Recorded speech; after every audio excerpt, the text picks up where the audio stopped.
نحمدہ ونصلی ونسلم علی رسولہ الکریم اما بعد۔ عید الفطر کے دن کے حوالے سے اس کی فضیلت اور اس سے متعلق سنتیں، اس دن کی احادیث مبارکہ میں بہت زیادہ فضیلت بیان ہوئی ہے۔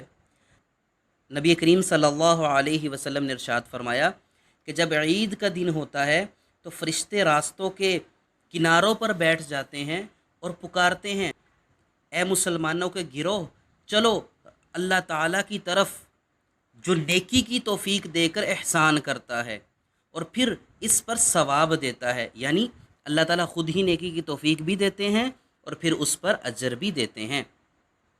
اور فرشتے کہتے ہیں کہ تم کو رات میں قیام کا حکم دیا گیا، تم نے قیام کیا، تم کو روزہ رکھنے کا حکم دیا گیا، تم نے روزے رکھے اور اپنے پروردگار کی اطاعت کی، پس تم انعام حاصل کرو۔ پھر جب نماز پڑھ چکتے ہیں تو فرشتہ پکارتا ہے، اے لوگو آگاہ ہو جاؤ، بے شک تمہارے رب نے تم کو بخش دیا اور تم اپنے گھر کی طرف کامیاب ہو کر لوٹو۔ پس یہ یوم الجائزہ ہے اور اس دن کا نام آسمان میں یوم الجائزہ یعنی انعام کا دن رکھا گیا ہے۔ تو یہ حدیث مبارکہ میں کتنی تفصیل سے اس دن کی فضیلت کا ذکر ہے کہ اللہ رب العزت اس دن روزے رکھ کر اور پھر فحاشی بے حیائی سے چاند رات کو بچ کر عید کی نماز پڑھنے کے لیے آنے والوں کو بخشش کے پروانے عطا فرماتے ہیں اور راستے پر فرشتے ان کو خوشخبریاں سناتے ہیں۔ تو کتنا فضیلت والا یہ دن ہے۔ عید کی سنتیں، عید کے دن کی 13 سنتیں ہیں۔ نمبر 1، شریعت کے مطابق اپنی آرائش کرنا، پہلی سنت یہ ہے۔ دوسری سنت کے مطابق غسل کرنا۔ نمبر 3، مسواک کرنا۔ نمبر 4، جو سب سے بہترین کپڑے ہوں اگرچہ نئے نہ ہوں، پرانوں میں سے سب سے جو بہترین ہوں وہ پہننا، یہ عید کی چوتھی سنت ہے۔ 5ویں سنت خوشبو لگانا، جس قدر خوشبو دستیاب ہو وہ لگا کر عیدگاہ کی طرف جانا، یہ سنت ہے۔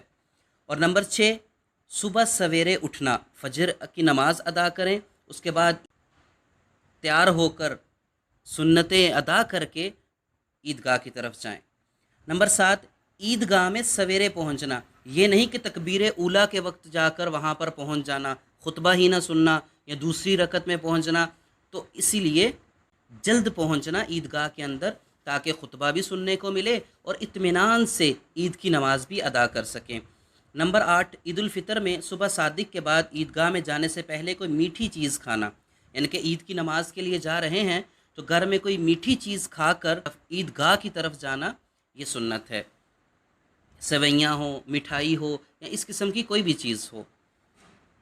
10 نمبر، عید کی نماز عیدگاہ یا کھلے میدان میں پڑھنا، تو جہاں جیسی سہولت موجود ہو وہاں پر عید کی نماز پڑھ لی جائے۔ نمبر 11، ایک راستے سے عیدگاہ میں جانا اور دوسرے راستے سے واپس آنا، جو راستہ جانے کے لیے استعمال کیا ہے عیدگاہ کی طرف، اس کی بجائے اس کے اپوزٹ دوسرے راستے سے گھر واپس آنا، یہ بھی سنت ہے، رسول اللہ صلی اللہ علیہ وسلم سے ثابت ہے۔ اور نمبر 12، عید الفطر کے دن عیدگاہ کی طرف جاتے ہوئے راستے میں اللہ اکبر لا الہ الا اللہ واللہ اکبر اللہ اکبر وللہ الحمد، آہستہ آہستہ منہ میں کہتے ہوئے عیدگاہ کی طرف جانا۔ اور نمبر 13، سواری کے بغیر پیدل عیدگاہ میں جانا، اگر عیدگاہ زیادہ دور ہو یا کمزوری وغیرہ کا مسئلہ ہو یا کوئی عذر لاحق ہو تو سواری میں بھی جایا جا سکتا ہے۔ پیدل عیدگاہ کی طرف جانے کا بہت زیادہ اجر و ثواب ہے۔ تو یہ عید سے متعلق 13 سنتیں ہیں، ان کو اپنا کر، ان پر عمل کر کے ہم اپنی عید کا حسن دوبالا کر سکتے ہیں۔